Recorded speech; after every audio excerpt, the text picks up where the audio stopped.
Θέλετε να περάσετε τα σήματα όταν έχετε πρόβλημα στον τροχονόμο? Κοιτάξτε και ακούστε.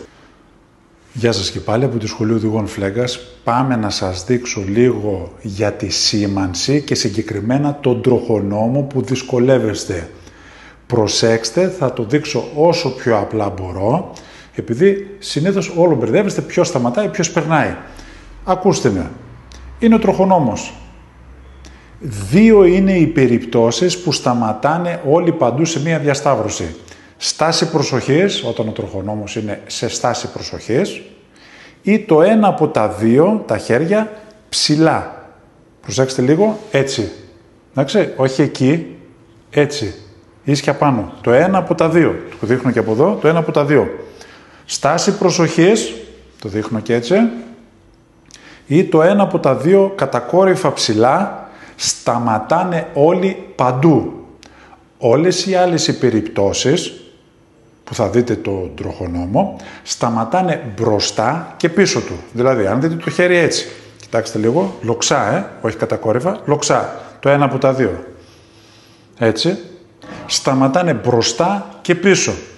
Αν δείτε τον τροχονόμο τώρα, έτσι, με το χέρι εκεί, ή με το άλλο το χέρι έτσι, σταματάνε μπροστά και πίσω. Δηλαδή, αν τον βλέπετε τώρα έτσι, όπως βλέπετε εμένα, σταματάτε και περνάνε οι άλλοι από εδώ. Κάθετα. Είτε έτσι το χέρι, είτε έτσι, είτε έτσι, σταματάνε μπροστά και πίσω. Και τα δύο χέρια να έχει σε έκταση, πάλι σταματάνε μπροστά και πίσω.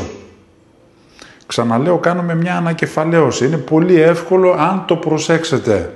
Το λέω για να μπορέσετε να περάσετε τα σήματα. Θέλετε να περάσετε τα σήματα όταν έχετε πρόβλημα στον τροχονόμο? Κοιτάξτε και ακούστε. Στάση προσοχής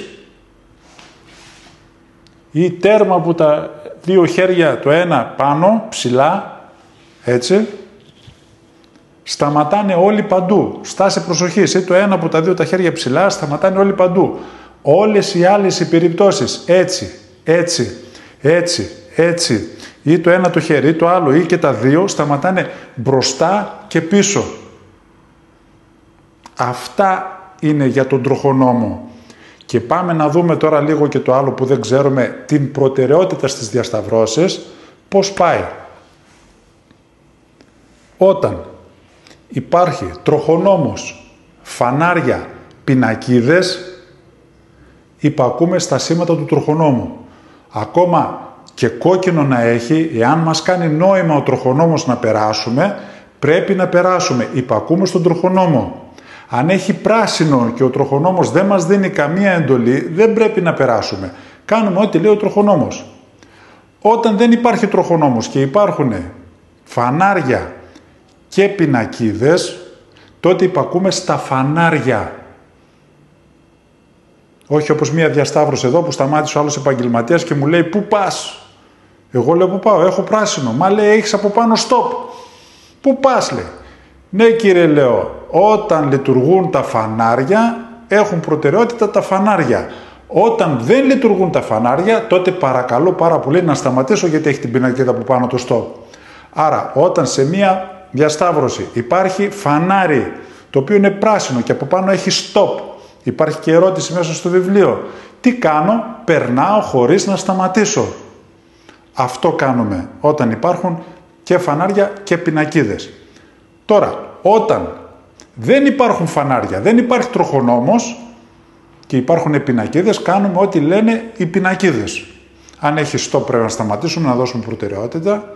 Αν έχει παραχώρηση προτεραιότητα στο ανάποδο το τρίγωνο, να δώσουμε προτεραιότητα πάλι στο δρόμο. Απλά η διαφορά είναι ότι στο stop πρέπει να κινητοποιήσω το όχημά μου, ενώ στο τρίγωνο, το ανάποδο με την κορυφή προς τα κάτω, είμαι υποχρεωμένος να ανακόψω την ταχύτητά μου και δεν χρειάζεται να σταματήσω εντελώς αν δεν έρχεται κανένας. Δηλαδή πάω σιγά σιγά και περνάω.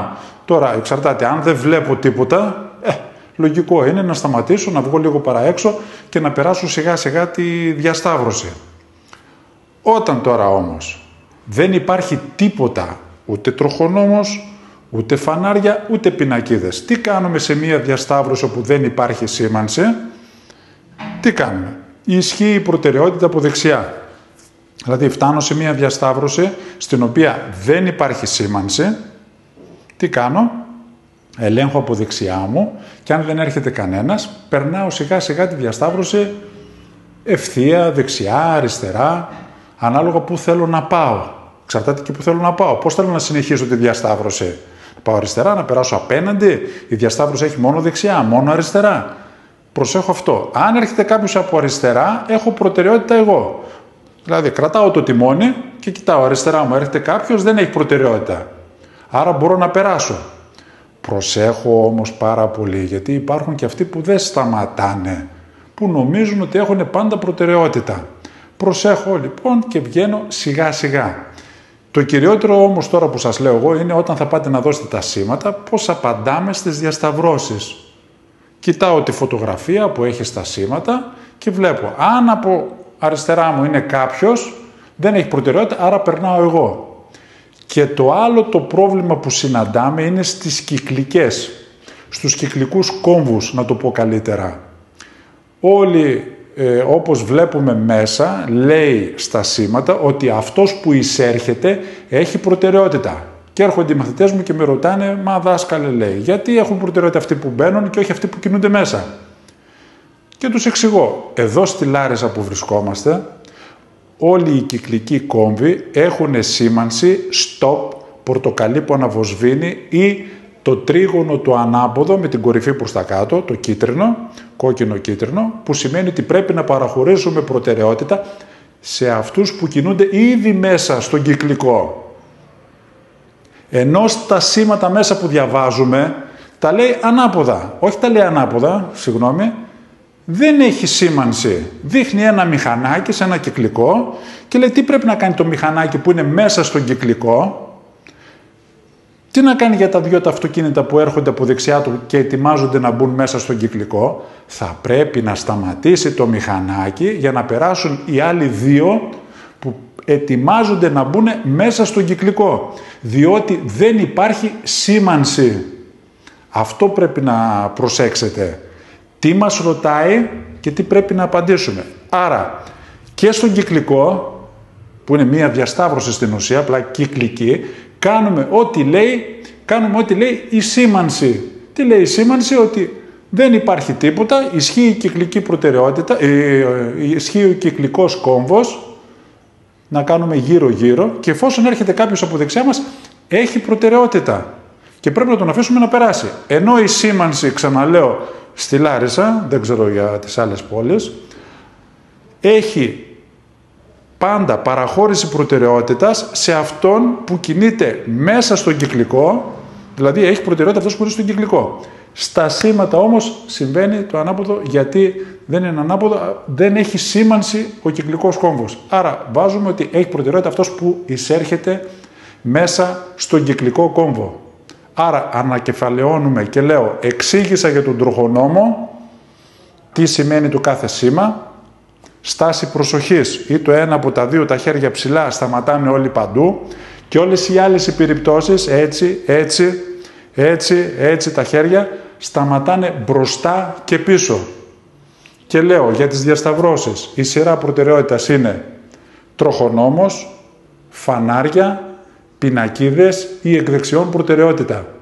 Άρα προσέχω και βλέπω τι με ρωτάει και τι πρέπει να απαντήσω στο ερωτηματολόγιο που έχω μπροστά μου, στο κομπιούτερ βέβαια. Γι' αυτό προσέξτε τα όλα καλά. Καλή επιτυχία, να είστε όλοι καλά. Σχολείο Οδηγών Φλέγκας. Γεια σας.